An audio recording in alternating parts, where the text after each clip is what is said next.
This video is brought to you by Miniature Market. Thousands of board games, miniatures, and paints, discount prices at miniaturemarket.com.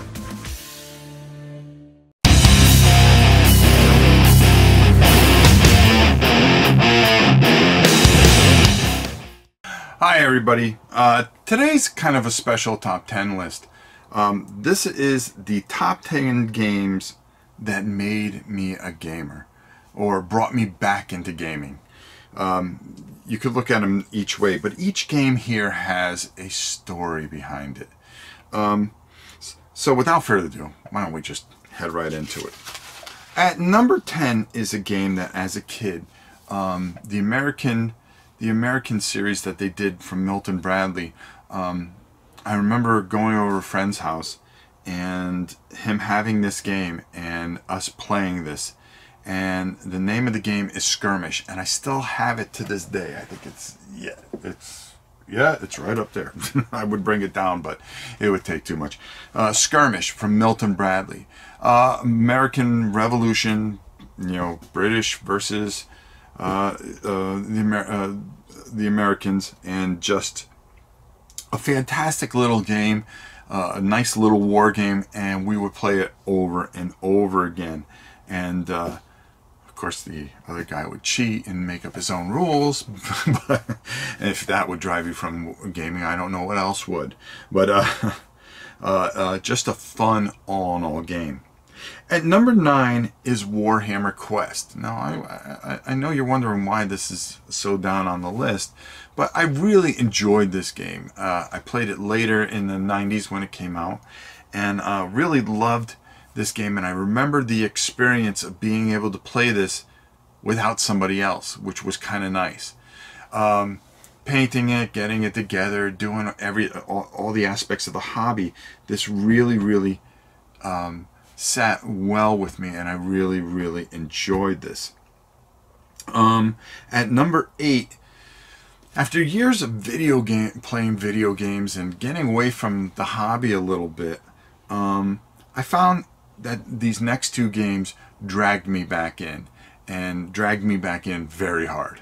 And that's Arkham Horror at number 8. Arkham Horror by a good friend, Richard Launius, I always thought was just an absolute masterpiece. I still have the older version. I love the older version. I have the newer version too. But for me, it has sentimental value, and I think the older Arkham Horror just resonates with me, and I just love it. And it just reminds me of that moment when I said, oh my God, I got to break out all my games that I have hidden someplace. And believe it or not, a bunch of this stuff was in tubs in a storage center, and I brought it home, and then I just started the journey, and I started turning on the camera. At number 7, another game in that same era that really sold it to me was Descent. The first Descent and its expansions were just something that just I just can't explain. Being able to paint again and do different things, and just having that D&D feel again after walking away from it for so long. It just absolutely just sucked me in, and I found myself immersed again, and there was just never, well, there's no turning back, is there? At number 6, there's two systems here, and I'm going to tell you why. First one is Warhammer. Okay, it was my first exposure to big miniature battles, whether it was 40K or fantasy. And for me, this was just something that I just was blown away with. Oh my God! Every Saturday, taking my armies down, and whoever was there, just setting up a battle at the Games Workshop store that we had in Connecticut, and just playing and being able to play and add different units. And then all of a sudden, different armies came out, and you went, oh, let me check those out. And then different editions came out, and then it just, with newer models, and you kind of went, okay, I'm going to walk away from this. But the second part of number 6, which is War Machine, is what brought me back into miniatures very heavily. And the beauty of War Machine was you didn't need to have 9,000 models in there, and everything was controlled by this one person, and you were given actions or oh god, I forgot what it was, but you would give out they would control the armies and the machinery, and it was just fantastic. And I loved War Machine. I loved the very core of it. It brought me back and made me look at Warhammer again, and made me look at War Machine, of course, and just never looked back. Number 5 is a game from the 70s that I absolutely had to have, and it was because I played Skirmish that I had to have it, and I would play it a ton with my brother. And of course we would get into fights over it, but it was a board game that I really loved, and it was called Carrier Strike. And it was just so unique because you had your 2 carriers and you had your ships with the numbers on it, and you would just, you know, go and try to bomb and sink the other carriers, and we would just play that game non-stop all the time. I absolutely love that game, and it holds a very sentimental spot, and thus is number 5 on my list of games that made me want to become a gamer. On number 4 is a game that I discovered during my Warhammer era, and it was a game that I passionately love to this day, and that is Blood Bowl. It was the first time that we were able to get a bunch of people and have a team that we felt passionate about. We named certain players certain things, and we made sure that they were protected and didn't die, and it became this thing, and we would have leagues, and the people would just gather around the table. We'd have 10-15 people watching a particular match because it meant something in you know, during the season or the playoffs and stuff like that, and just having the people coming together and watching it just as much as you would watch an NFL game.